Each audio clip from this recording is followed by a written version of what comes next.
You're watching Anger Management. You've been warned. Welcome everyone to another episode of Anger Management Productions to our second show, Real Shit Talk. This is your host Sasha D and Aaron. How you doing, Aaron? Doing all right, sir. Hey, and we bring the insights of talking sports and trying to keep the anger down to a minimum. The key word is trying. We have a special guest today, and it's a good friend of mine, Richard. How you doing today, Richard? Man, we making it happen, man. It's another beautiful day. Glad to see it. Glad to be a part of it. Let's get into it. Yeah, one thing is, I just want to say right now, me and Richard, we go back since what 2004, 2005. We used to work together when we back in Austin. But Xbox played Xbox. Xbox. But I wanted to say this that a couple of weeks ago, me and Richard, we lost a good friend of ours named Owen Carter. Aaron knows who he is. Yeah. He's a real good guy. I just wanted to say that death should never bring friends together. But if they do, make sure that you guys just stay together. And Rich, I'm really glad that me and you we got that bond and that friendship that that we can be able to just get together and talk sports. Hope you can keep up with me and Aaron, man. Oh, man. We'll see what we can do. Let's see what happens. I mean, especially with these subjects, I got you. Oh, you got it? Okay, with you. So today's flow, to start it off, we're going to start off with, a little somber one. The NBA world, we lost Bill Russell. One of the greatest, we can just say arguably one of the greatest, if anybody can put him as the greatest NBA player of all time. He had a big impact on the game, played in a very segregated racial area of Boston when it was really racially motivated, and he revolutionized the game in so many levels. Now, I never saw Bill play. Of course, you got to see the highlights. So I don't have much to say, but the thing is that just like I said, like with Jackie Robinson, he is a pioneer, especially for the black athlete, and he did show that he's more. I mean, he was a coach as well for Boston Celtics, champion. What are you guys' thoughts, Aaron? Aaron, let's start with you.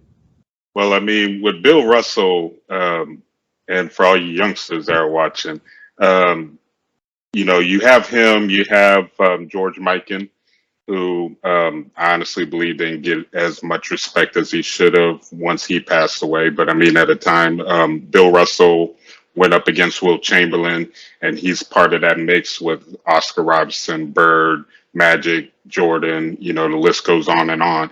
But with Bill Russell, what he did, like Sasha had mentioned, as far as him going to Boston, playing at a time when racism was extremely strong, and holding it together and being the ultimate teammate, the ultimate teammate, and being a man, basically, all in all, being a very strong person to be able to handle and to be professional and to go out there every night to play with teammates that hated him, that didn't want him on the court, but he still stood tall. He kept on playing hard. He, again, he was the ultimate teammate. Wasn't the greatest offensive player, never tried to be.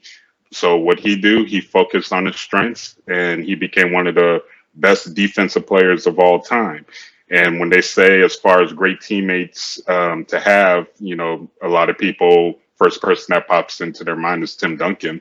But when it comes all in all, Bill Russell was the architect as far as being a teammate, knowing your strengths. He's not going to, take 20 to 30 shots. He wasn't trying to match Wilt Chamberlain point for point. When Wilt Chamberlain's averaging 50 points throughout the season, his goal was to stand tall and to play defense against him and hold him to as less as possible to frustrate him. Hence why Bill Russell, along with his teammates, has 11 championships. As a coach, has 2 more. Other historical things. He was part of the first 3 black players to start in the NBA game. First, all 5 black players to start in the NBA game.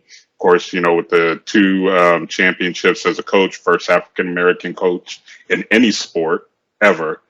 And I mean, just what his impact in the game overall, someone who didn't need to run his mouth, didn't need to talk a lot like Will Chamberlain, didn't need to flaunt around. Yeah, I have, overall 13 championships. Look at me, look at me, look at me. He was never that, and he just went out there and he is a true professional. The sports world lost a great player, but a great person in general, as far as community wise in general, just overall a person, lost a great person that day. And it's sad to have seen him go, because anytime you saw him, he was humble.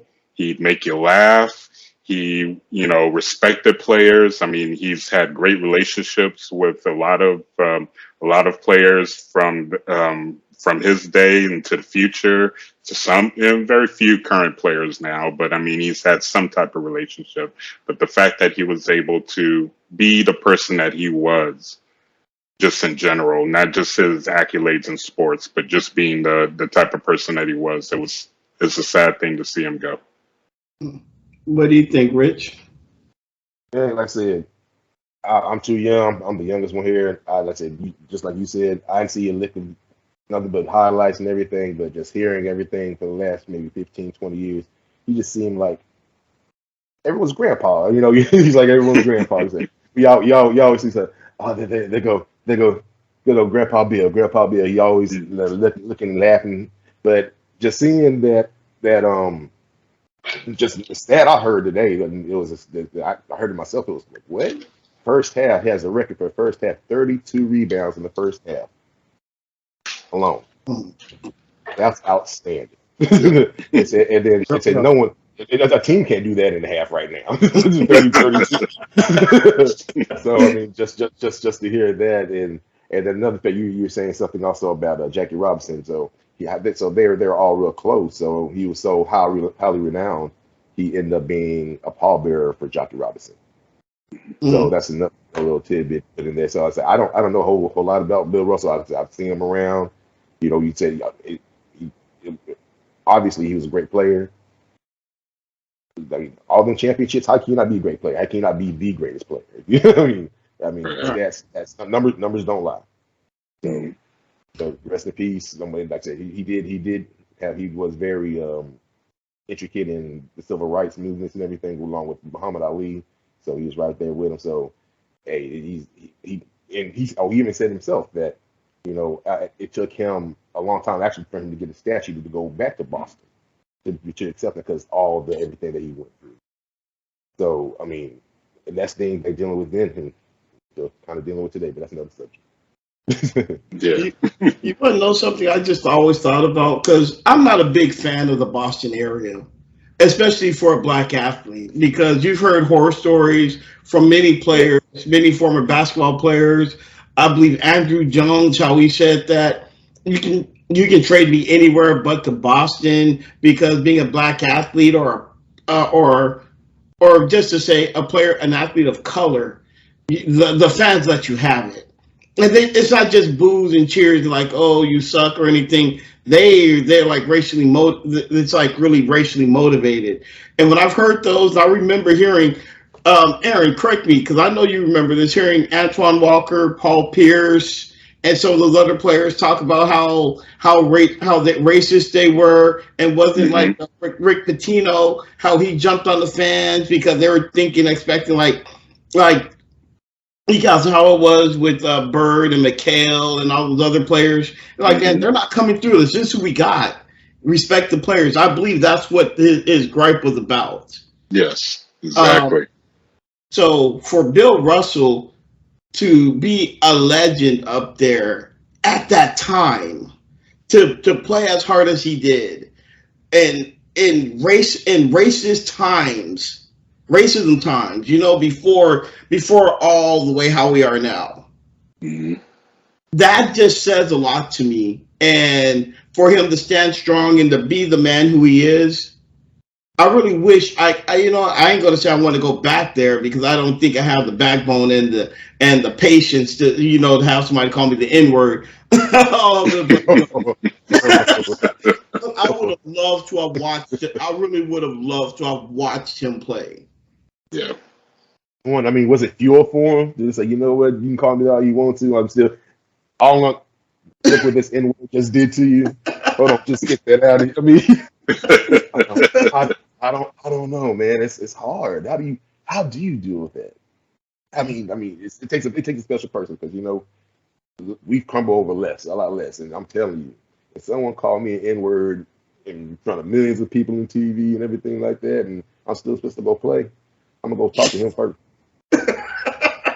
You gotta have the utmost patience to be able to deal with that. Just to even handle that, and that takes a lot. That takes more than probably all of us combined that can handle. Aaron, that's the thing. Awesome. Aaron, because you're just so calm. Sometimes I know you're calm, and as long as I've known you, you may have gotten irritated, but you never popped your top. How would you feel if somebody sitting there, like somebody just calling you all racial slurs, like, Edward, you can't do this, you can't do that. You think that you'd have that patience that you do? Man, I've dealt with it my 42 years in life. Not like Bill Russell. I've dealt with my fair share, and the way that I look at it, I mean, as far as with handling things, is that whoever's calling me that, you ain't got nothing on me. Well, why should I waste my time? Because they'll win. Yeah. And maybe that was his mentality. If I go off on him, they win because they were able to get to me. And I can't allow anybody walking the face of this earth, whether they're family, whether they're loved ones, my wife, my kids, or whatever. If you're trying to get to me and I pop off on you, you win. Now, that's not to say I won't get back at you one way or the other. You just won't see it coming. Right. But I'm not gonna go off on you, because you know what? Then you'll win because you know that you can get to me. Now, if I just smile and nod and you're still trying to get at me, then that's gonna eat them up alive, and that's gonna bug them a lot longer than whatever they say to me. So Right. Keep holes on their head. Rest easy, Bill Russell. You've been a real impact in the game into a lot of people's lives. You don't even know it. I mean, I'm pretty sure everybody talks about it. Everybody's been talking about it for the longest, how much of an impact it is. And also, what is her name? I forgot her name. Who played Uhura? What is her name again? Nichelle Nichols. Rest easy to you as well.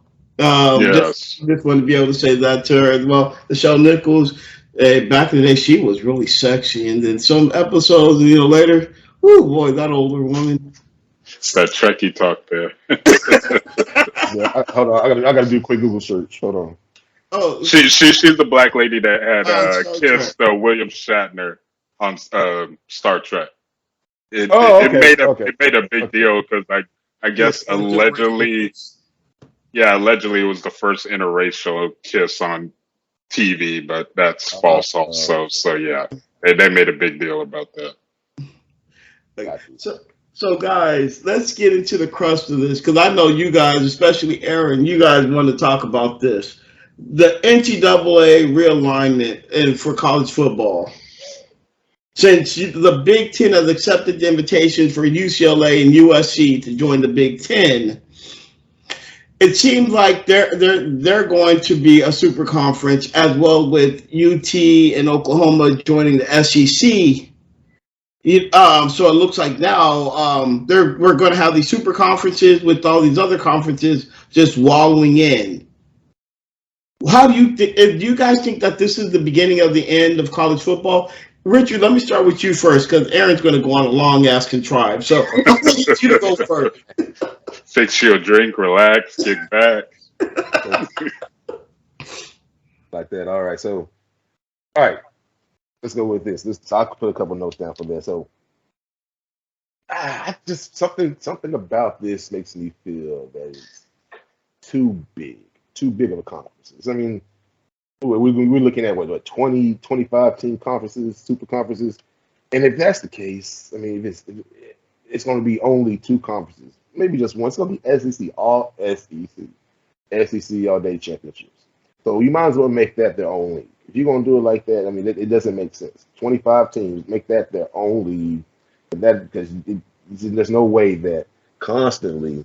I don't care if you're USC. I don't care if you're Michigan. I don't care if you're Michigan State. I don't care if you're Ohio State. You're not going to constantly beat an SEC team. You're not going. We've all seen it. It might happen maybe once every 10 years or so. A Big Ten team will actually prevail over an SEC team, and then Big 12 was once every 15, 20 years get a championship. So no, it feels. I don't think it's gonna make it disappear. I don't think it's gonna. It's changing, and that's how the world. Everything's ever evolving. I don't see how they're gonna make it happen. I don't see how they can make there's too many teams that are still viable, and they're not going to be in that super conference.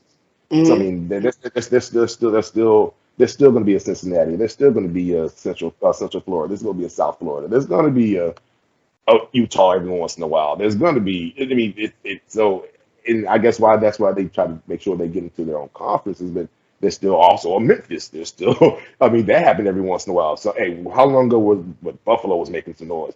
I mean, it does. You have to keep it. And if we are doing this, if we are going to go this route, we have to expand it. Have to expand the playoff system.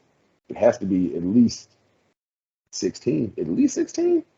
Mm-hmm. It has to be at least 16. Maybe I'll even give you 18 if you top two by week or whatever. Or just, I mean, I don't know, but it can't be these 2 or 3 big super conferences and then we boil everything down to all right, these 4 teams. No, that's not fair. What are we doing? Well, that makes no sense. Yeah, say if that is the case. Well, maybe we have 2 championships then. Let's have the big dog, the big 3 or whatever you want to call it, the big super conferences. That's their championship. You get your champion. Then again, once again, the little 2-tier teams. We forget about the like I said, the Memphises, the Louisvilles, the ones that they can splash, but they're not gonna make anything happen. Well, go ahead and get them in their own little league then. If they're not going to super, if they're not no super league, put them all together and say, you know what, you get your own little super, you get your own championship. You get your own league. You get your own college. Why we're gonna make it fair all the way across? We can't, because we know NIL is fueling this whole thing. There is no way you can say Colorado is going to make enough money, or Colorado State is going to make enough money to keep up with Alabama. There's no way that Iowa State will make enough money to keep up with the Texas. So I mean, if we're going to do it this route, we're going this route. You have to make maybe tier 1, tier 2. That's all I got for that so far. Go ahead, Aaron. Okay. Now, to me, with all the realignment that's going on, honestly, deep down from the bottom of my heart, being a long time college football fan, I think it's a bunch of bullshit. Like you were saying, it's all about money. It's all about money. And the sad thing about it is that with all of this realignment that's going on, it doesn't need to be done. College football makes money. It makes bundles and bundles, billions and billions of dollars. They moved to the playoff system. They're making money left and right. Scratch this 4-team shit, make it an 8-team, 12-team playoff system. Give the first top 2 teams, you get a week off. You know what? Fuck March Madness. If you got to run this close with the NFL playoffs, I'm like, you know what? Look, Saturday you got your college football playoffs going on. You turn on Sunday, you got your NFL. What football fans going to complain about that? Oh no, college football playoffs is going on Saturday. I don't want to watch. People are going to watch the hell out of that shit. So I mean, the money thing, when they talk about money, it's like, okay, I understand get your money financial aspect of it, but at the same time, there's a lot of me that just says it's a bunch of bullshit. And with me, it's like with the Pac-12, the Big Ten, the Big 12.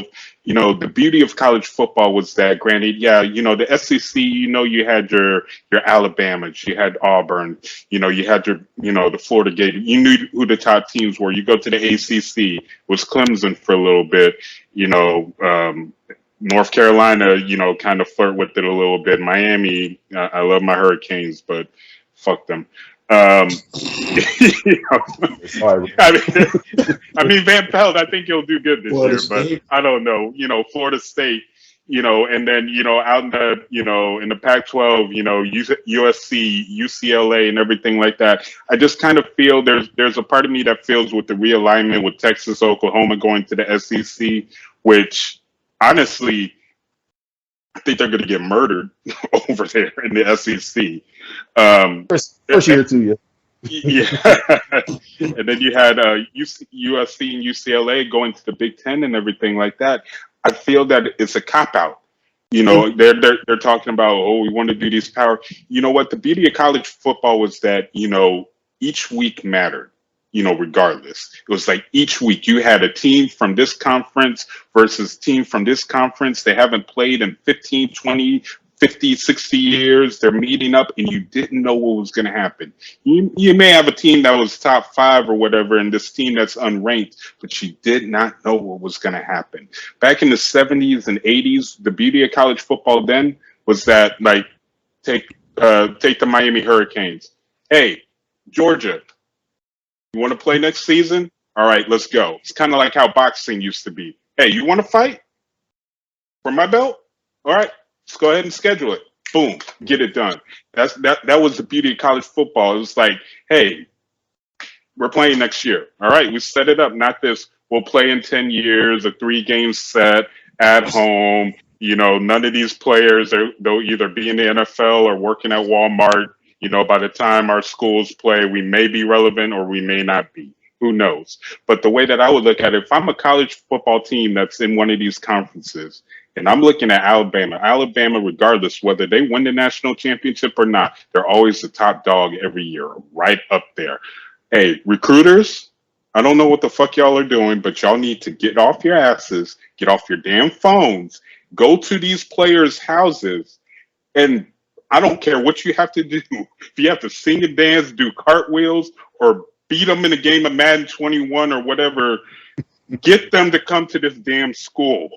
We need to compete with these boys because back in the day, not everybody went to Miami. Back in Florida, they had talented players or whatever, but not everybody went to Miami or Florida State or Notre Dame. You had players that went to other schools that, granted, yeah, these players, they made something of themselves, but still you were excited to see these schools develop for 3 to 4 years. And, maybe they didn't win the national championship, but, they made an impact. They challenged. They weren't afraid to go up against the big dogs. Even if they got spanked, you could see that they're out there trying their asses off to try to beat this team regardless. And then also with all of this realignment, granted, yeah, there's too many damn bowl games. There's like 85 different bowl games that are out there.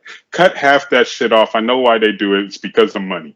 But cut a majority of that mess off. Make it matter to where, heck, if we go at least 9-2, we can get there. Not, we barely get 5 or 6 wins. We get to go to the Lowe's HEB Splashtown Schlitterbahn Bowl. It's it bugs the crap out of me that they have all of these different bowl games. But college football to me was kind of like the last thing to really make a huge change. It's like the NFL is different. To me, I think it's softer than what it used to be. And I do apologize for that. I live right next to the train tracks. The NBA is soft, players whining and crying. They want to join super teams all the damn time and all of that type of stuff. And it's weak. I don't know if y'all really follow baseball. I don't really watch it as much until it gets close to playoffs. But baseball is probably the closest, but still players get insane contracts over there. And so it's not as exciting as it was before. So college football still had its format. They changed from the BCS to the playoff system. You're thinking, okay, things will get better. They'll move it to 8 teams. They'll make it more challenging, give a chance for the small schools to get up in there and, see if they can make some noise. And then all of a sudden realignment. And like you were saying that, Richard, they're going to do the big super conferences now. And it's I don't know, it's just lost its feel. It's like you're eating something and you're like, man, I need some salt, I need some pepper, I need something, I need to put some seasoning up in this meal. And there's nothing there and it tastes bland. That's basically what college football is turning out, in my eyes. It's bland. It's Well, one thing about me and what I love about college football is the rivalries.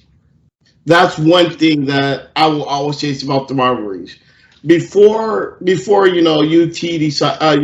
UT decided to go join the SEC, as much as cannot stand. Yes, Richard, I hate UT and I don't like A&M. Sorry, I don't like them. Fuck them.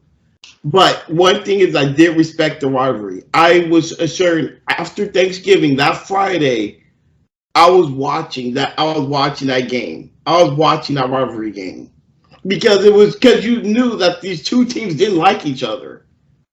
And now when A&M went to the SEC, I just kind of lost. Like why the hell would you do that?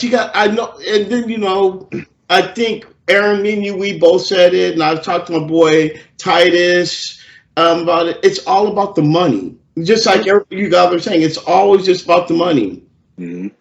Yeah. But the thing is that I always just feel like you're too big. Just like I think about the NFL and how the NFL is being too soft. Too much money is ruining the game because you're too busy worried about how to line your pockets. And you're not thinking about what brought your fans to the game. Mm-hmm. Now USC and UCLA is going to the Big Ten. What about when like the Stanford and USC, that rivalry? What about remember back in 05, 06 when Oregon State kept having USC's number? Mm-hmm. What about that? Or UCLA. That's always a big. Yeah. You see, there's a lot of games that we're not going to see with those rivalries anymore because, like you guys said, they're making those super conferences, and so how is this going to work? UCLA is going to be traveling back and forth. That's all our knowledge is, especially for college students going across the country. I mean, like what? USC is going to be traveling to Maryland? Come on now. I went to Maryland. I went to Maryland a couple months ago, and that's a 5-hour trip.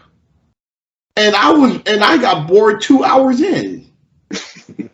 So I mean, imagine you're doing this for a college student traveling to Maryland. And what about the Terrapins? You're going to be traveling to California. How many times a year? Mm-hmm. It's, to me, and I'm sorry, and I'm trying not to ramble, but I don't like the super conferences. I like the conferences that it was, like the Big 10, the Big 12, Pac-10, Pac-12. I'm sorry, Pac-12. Hell, I even like the MAC or Conference USA. Like you said, it was just something about just seeing those conferences come together and just playing. And then you had a team come out of nowhere, like Cincinnati, even though they got smoked by Alabama. I like seeing Cincinnati go, at least being able to have the opportunity to play. Yeah, like that Boise State team that upset Oklahoma and the Fiesta. Yes, that would have been a beautiful playoff. Just to see them in the playoffs, I would go run out and get a Boise State jersey and throw that on and hope that they shock the world. They probably get ran through the next week because that's how Oklahoma gives them games away. But still, but that's an all-time game though. That's an all-time game. We don't see that. That's an all-time game. Yes, exactly. And they could have had that in a playoff format. That would have been beautiful. But I'm trying to think about who was in the national championship that year. Oh, it was Florida and Ohio State that year. Was it Florida, Ohio State? Because I know Adrian Peterson was still on Oklahoma before he got drafted. Because wasn't that Chris Leak team? Look it up. Because I want to say it was Florida and Ohio State. Because Troy Smith was the quarterback was the quarterback that year. And remember they came down to Austin and they smoked UT that year. Hold on there. We're sitting here looking this up right now. No, that was. This was. Yeah, Florida versus Ohio State, 41-14. So let's speak hypothetically and say that Boise State was a playoff format. Do you think that they would have gone past? They would have gone past one of those two teams.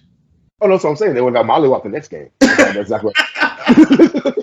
If they would have played Florida, yeah, they would have got waxed. Ohio State, possibly. I could see it against Ohio State. Because remember that Florida team, that Ohio State team, they're riding high. Remember that year also that Michigan team was also pretty good as well. That Denard Robinson? Yeah, no, that wasn't Denard Robinson's team. That was what is his name again? Because he's still playing in the league. Because Jason Avant, Braylon Edwards, Mario Manningham was there. What is his name? Because he's the quarterback still. He's still in the league. Aaron, you kind of know what I'm talking about, right? For Michigan? Mike Hart. Yeah, Mike Hart was on that team. Oh, Henne. Chad Henne. Chad Henne. Chad Henne. He is still playing, isn't he? So backing up Mahomes. Chilling. Hey, he got a championship too. That's a good backing his ass up. But I guess all in all, where I'm getting at with this is that I'm just not a big fan of I'm not a fan of it. I think it's a beginning of the end because too many teams in one conference and two conferences. So how is this going to go? How is it going to affect the playoff system? Have they discussed that? You're busy getting all the good teams. They come over here. We'll accept your invite. We can do this. And how is this going to work? Also, how's this going to affect teams that hasn't joined either the Big Ten or the SEC? Like how the Pac-12 is like what the Pac-10 now. So what's going to happen with them? Are they going to add teams or the Pac-8? I mean, the Big 12. I mean, granted, yeah, they've had their invitations and everything like that, but I don't know. It's too sloppy. Yeah, it's a mess right now, and they'll be complaining about it in 3 years and everything. This is all fuel for the four-letter network, basically. Just for them to bitch for weeks and weeks throughout the year and give us more of an excuse to have to hear Stephen A. Smith's whack ass trying to talk about college football like he knows something because he read a little headline on the newspaper or on the internet or something. Man, that's another segment for another time. About this. You do not want us to get started on Stephen A. Smith, Rich. You do not want us to get started on that. Ain't he a clown, bro? The way he acts, he invented the word clown. You look in the dictionary, has a picture of Stephen A. Smith and Skip Bayless right next to him. Man, come on, leave Skip alone, man. No. Get off, Skip. Get it too. Skip. And I forgot, he don't like Shannon either. I don't know why he don't like Shannon Sharp. You know why I don't like Shannon Sharp. You know. Yeah, come on, man. Come on now. All right, guys. So tell me, another thing I was thinking about, and this is the Heisman.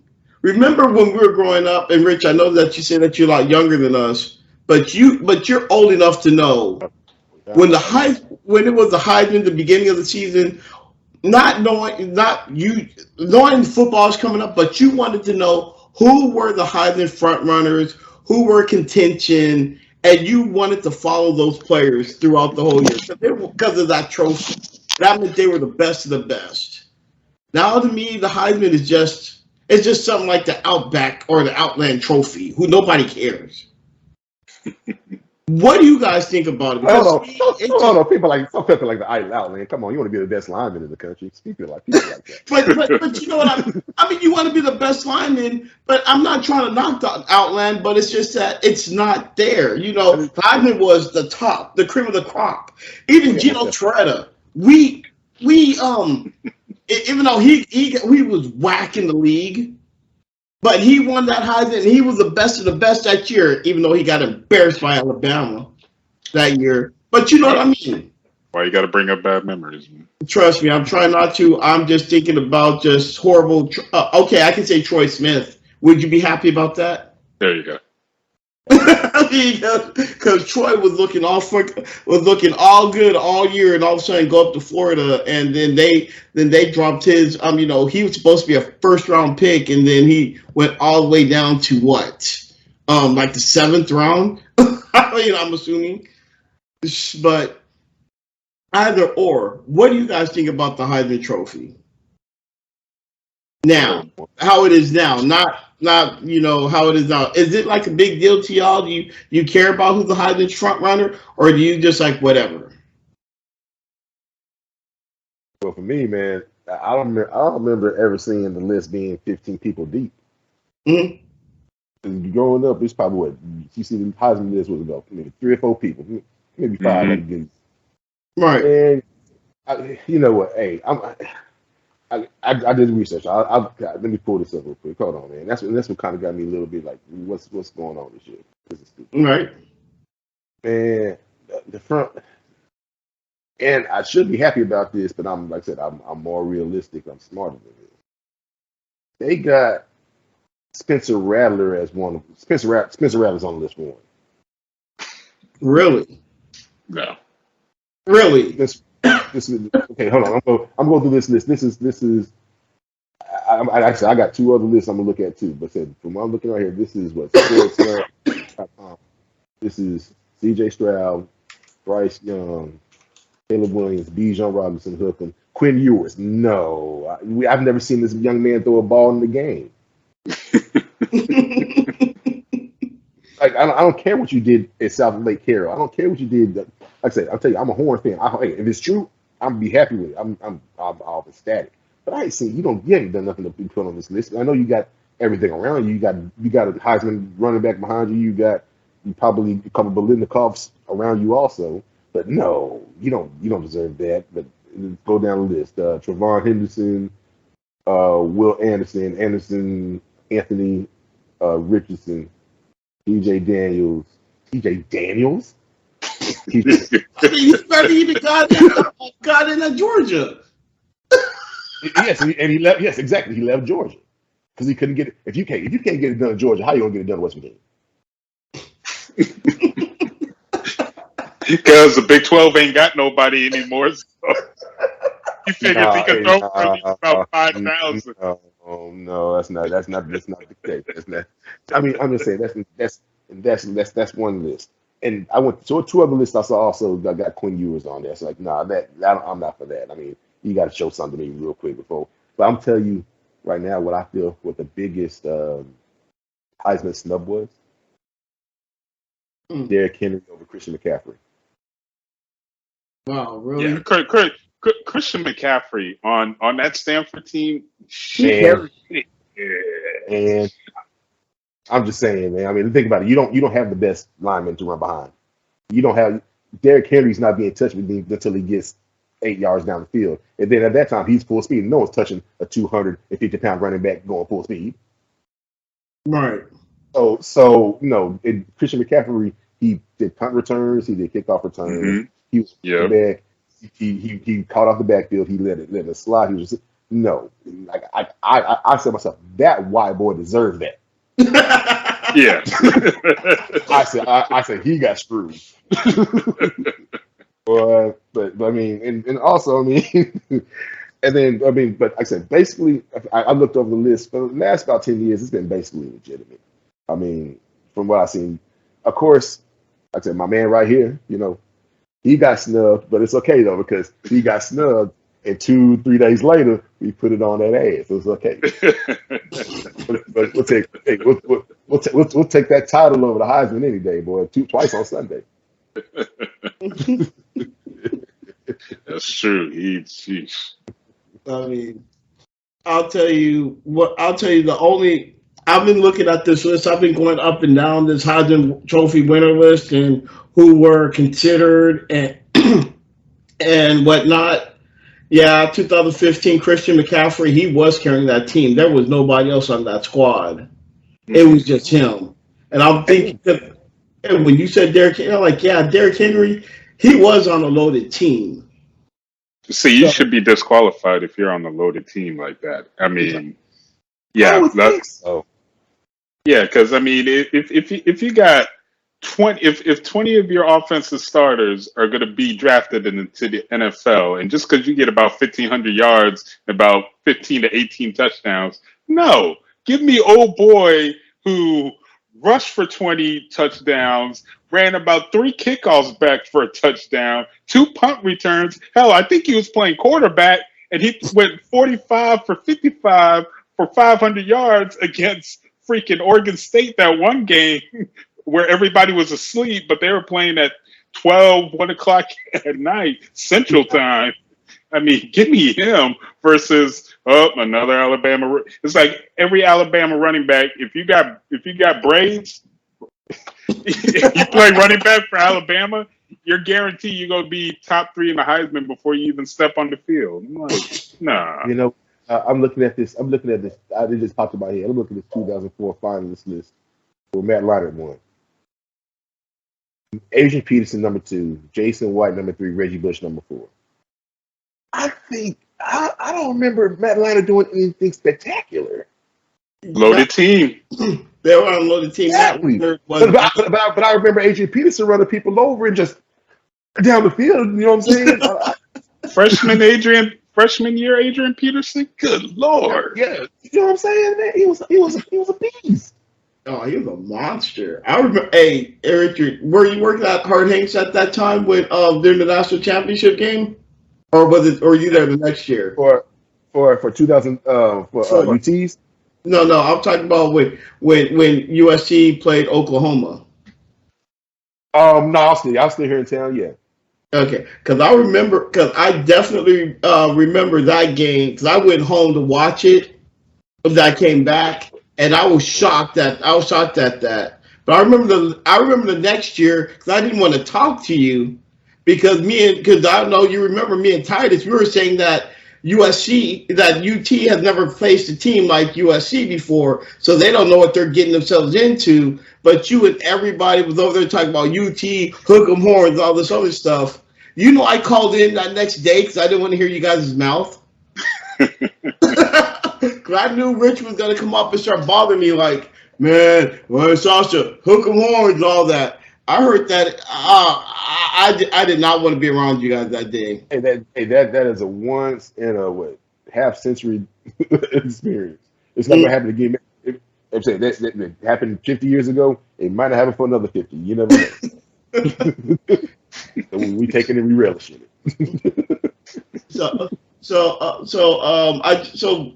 guys, I just now with the NFL, their training camps are open. They're officially open.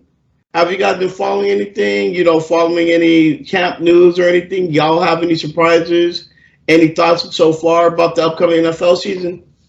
I'll be honest, until it really gets deep into it, ain't nothing really going on. I mean, you get notifications, so-and-so made a catch in practice. Someone came to camp in this, for practice. A coach yelled at a player at practice. Someone had to go get a drink of water at practice.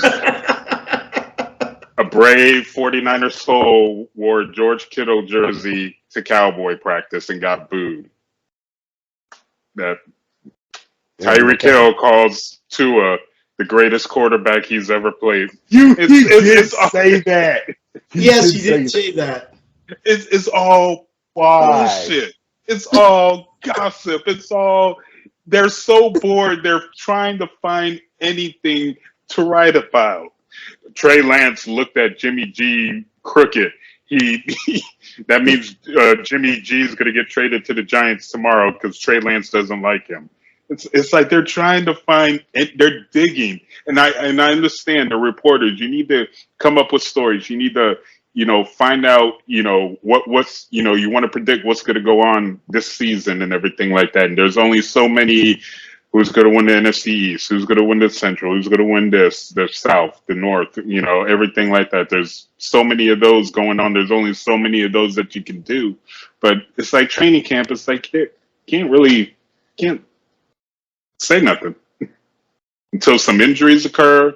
Until nobody's going to lose their starting job. Pretty much anybody who says they're going to be the QB1's going to be the QB1. You'll have the players that make the team and.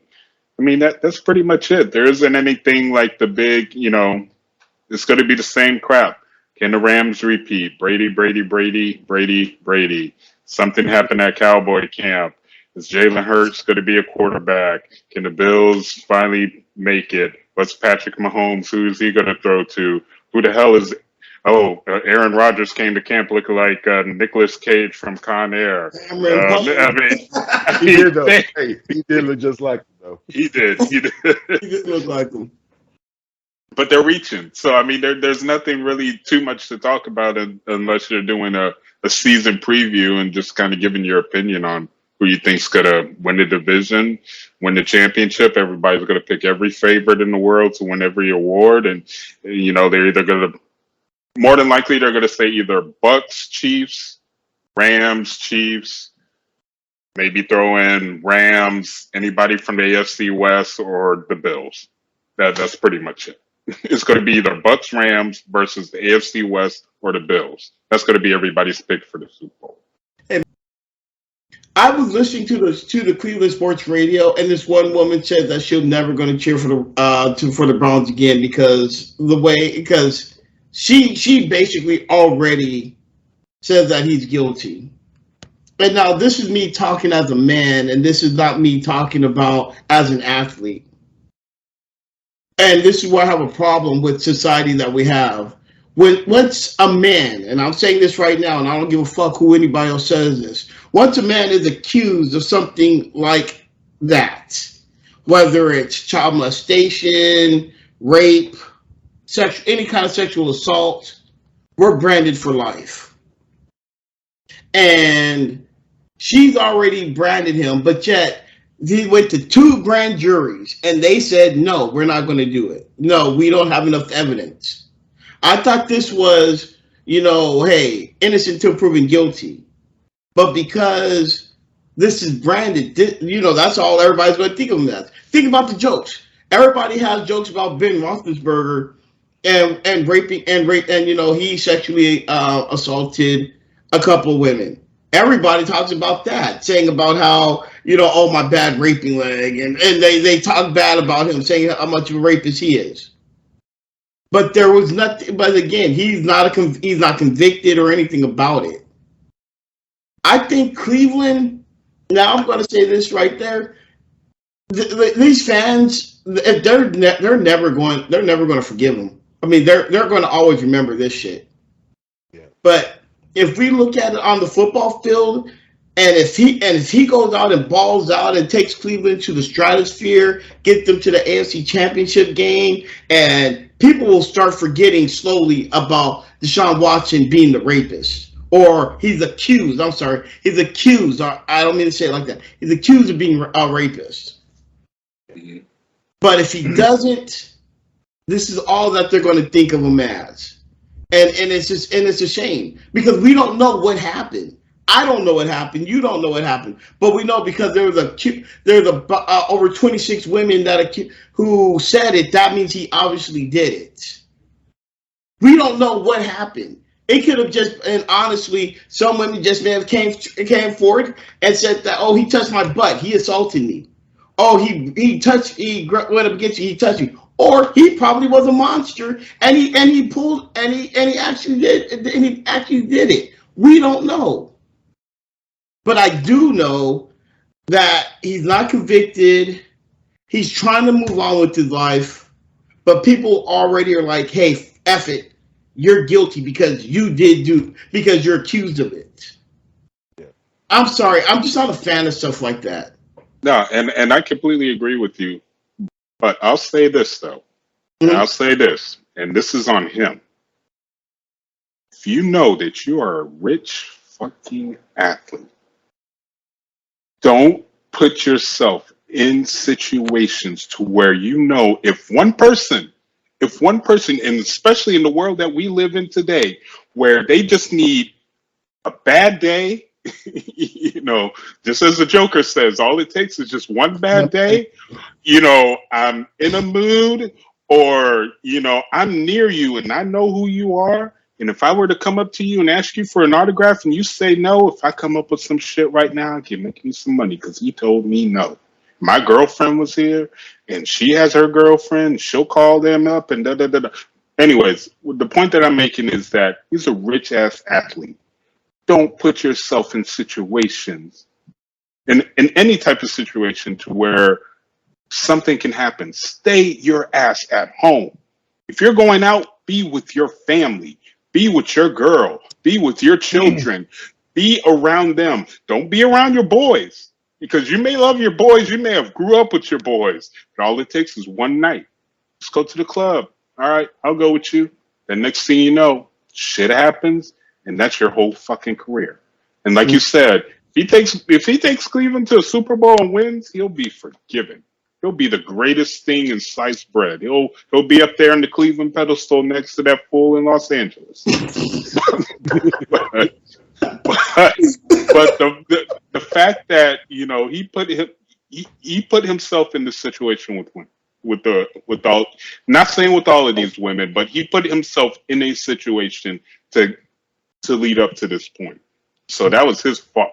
He shouldn't have put himself. I'm not saying what is being said and done and everything is right. I'm not saying that he's guilty or innocent, but he shouldn't have put himself in that situation in the first place. That is true. Now let me rephrase my question. Is he really this good enough is he really good? Before take all this out of there, was he really that great? I think so. I liked him at Houston. He's the best thing. He's the best thing out for the Texans organization. I mean, he's the best quarterback they've had in years. I don't know if he's outstanding. I was gonna say I think he flourished on a bad team, and I think I wouldn't call him like, even in his prime. I wouldn't call him like top 5. I would say, maybe in the top 10, 15, so on and so forth. But I wouldn't call him one of the, it would have been, okay, you had a good year. Let's see you do it again. I've seen a lot of questionable throws. A lot of us like, why'd you make that throw? What did you see there?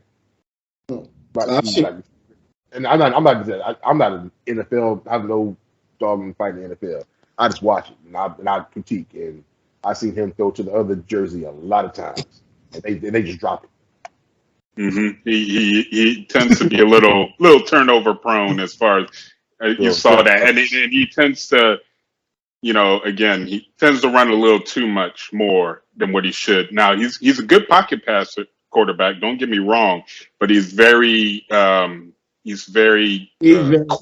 with this. He's very 1-2. Look, it's like, dude, 1, 2, 3. Take your time. He's like 1, 2. Throw it too quick, and like I said, defense. Oops, sorry, my bad. Don't release me, coach. I knocked you down. Sorry. So this is going to be a fun one, guys. So Kyler Murray had an independent study clause in his contract, but now it's removed. Warren Moon said that it's an indictment or it's embarrassing to the black quarterback, which I think it's stupid because I don't think it has nothing to do with race. But I just think that if they added the independent study clause contract, Arizona knows something about Kyler Murray that they're trying to say, hey, you have to study. You have to study. Now, like, nah, never mind, you don't need to. But what do you all think about this? He said it himself. He said himself, say, hey, I'm Willie Beam. And I know what he said. I just got to show up. I just got to show up. Did he say Willie Beam? I don't need no playbook. He said, I just show up and play the game. So and you can y'all know me. I'm not. I mean, you can. Sasha, you're big into Texas football. So he was it Denton Ryan he went to? I think it was Denton Ryan. Mm-hmm. And then like, once again, he's always had a stat. He's always had a team. He's always had someone to throw to, someone to hand off to, someone blocking for him. Yeah. Everywhere he's been, he's never had to run for his life. He's never had to actually think extra hard about what's about to happen. It just came into him, and that's good. There's nothing wrong with it. But now we can get to this league right now, and then all right, hey man, you quit and you get away from some of us every once in a while, but you're not doing enough to lead a team. We know what's going on. Hey, you missed this. You took off running. If you held on for the ball for one more second, that guy comes right across you, right across your face. So little things like that. That's why they're asking them, hey, are you looking? We said this in practice. Are you looking at your film? Yes, they do know this. They know that he's not looking. We went through over this 3 times in practice for this exact formation and this coverage. You didn't look at it. You should have hit. We had 4 opportunities to hit that. You hit it 1 time. So yes, they get aggravated with it. Cliff, Cliff's the same kind of quarterback though. He say, hey, I'm gonna go out there and gunsling and get it done. Cliff, he writes the plays, but he knows he's the same way as Kyler Murray. They're the same person. He was that type of player at Texas Tech. Mm-hmm. Yeah, I'm gonna get out there. I'm gonna gunsling it. I'm gonna wing it, and we're gonna get it done.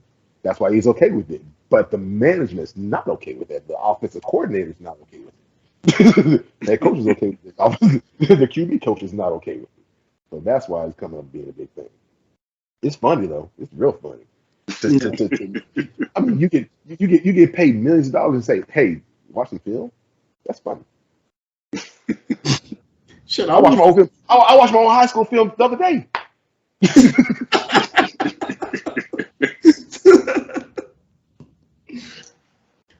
Aaron, what did you think? I mean, honestly, I can understand why they did it because, just look at Jamarcus Russell. Oh, I was going to go there. If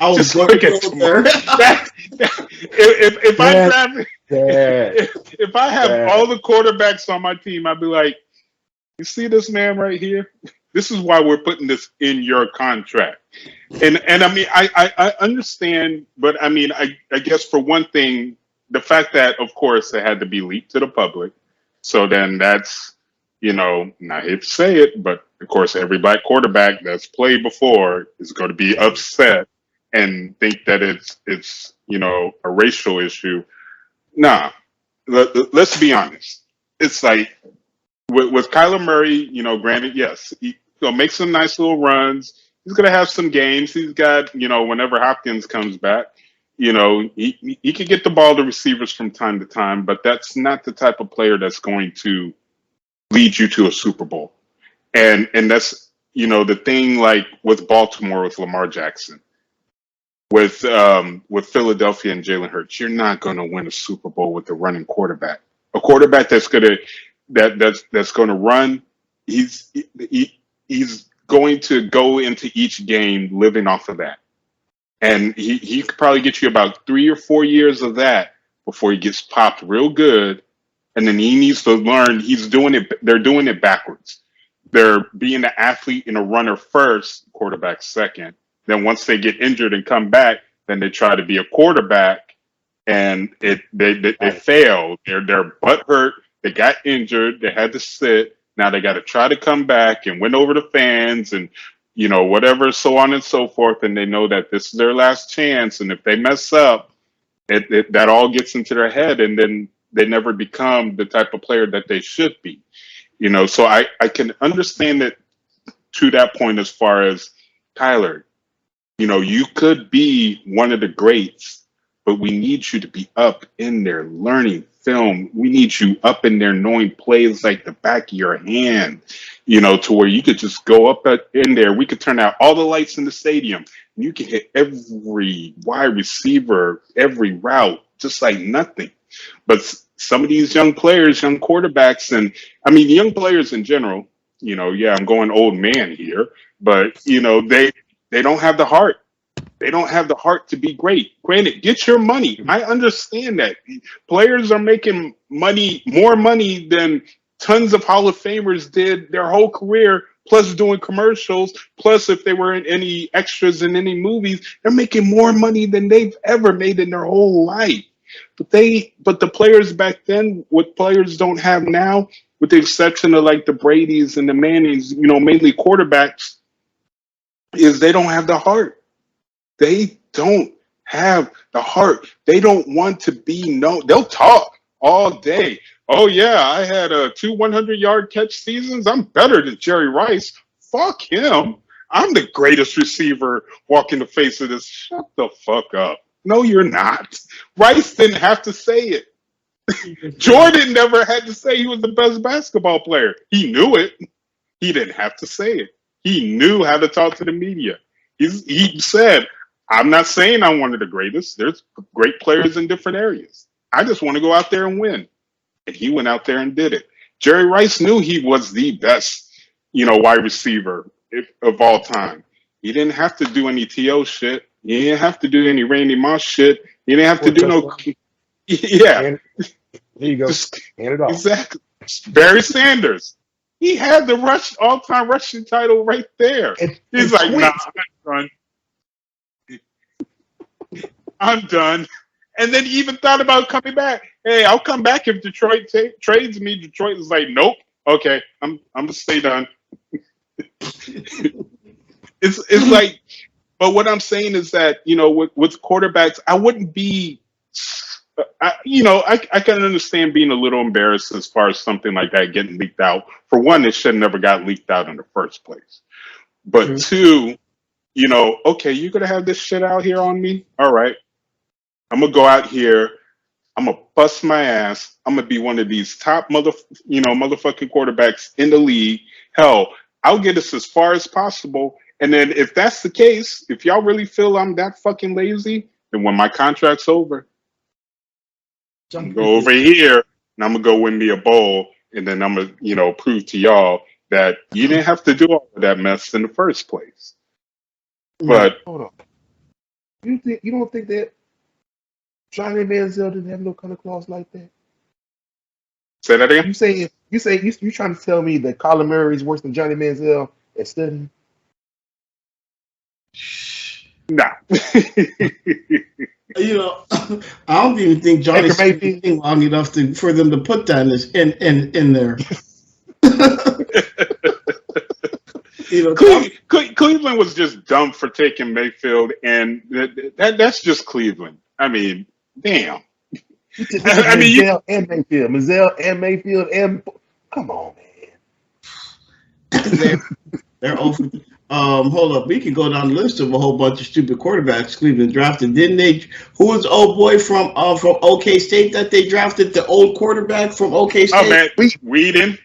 I mean, no, we can't go through all the Cleveland quarterbacks. So damn, we're here until next week. Brady Quinn. Brady Quinn. Hold on. Browns quarterback. Hold on. We Brady Quinn. We're going to go down this list right now because I know that they drafted Brady Quinn and ESPN. Hey, Aaron, you remember when ESPN when Brady Quinn was drafted and ESPN was all up on him like, and he's about to get drafted. He waited for so long. Notre Dame, Brady Quinn, he's about to go there. He's going to save this. And then they were hyping him up, and Ron Jaworski and was over there. Oh, he has a good deep ball. He has a good presence of the game, and he's going to take Cleveland to new heights. You remember all that? Mm-hmm. These are just names I recognize.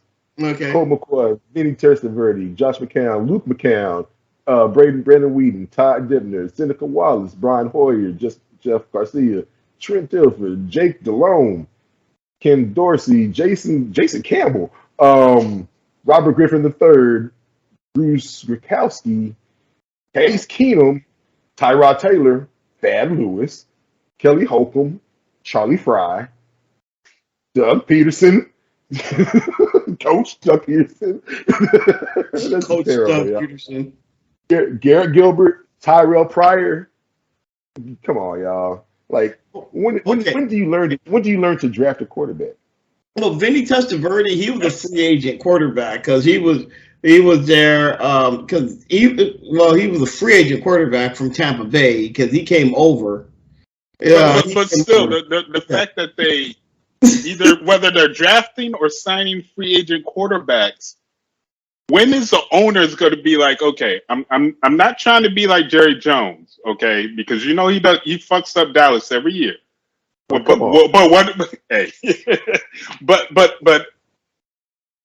who the hell signs these or draft these quarterbacks? Which one of y'all? Because your ass is fired. You know what? All of y'all motherfuckers are fired because why can't we find a decent quarterback? One, Benny Kosar was in the 80s and early 90s. He's their best quarterback. That was 30-something years ago. Why the hell can't we have one? Just one quarterback. I don't care who we have to trade. We got no damn Tim Couch. We got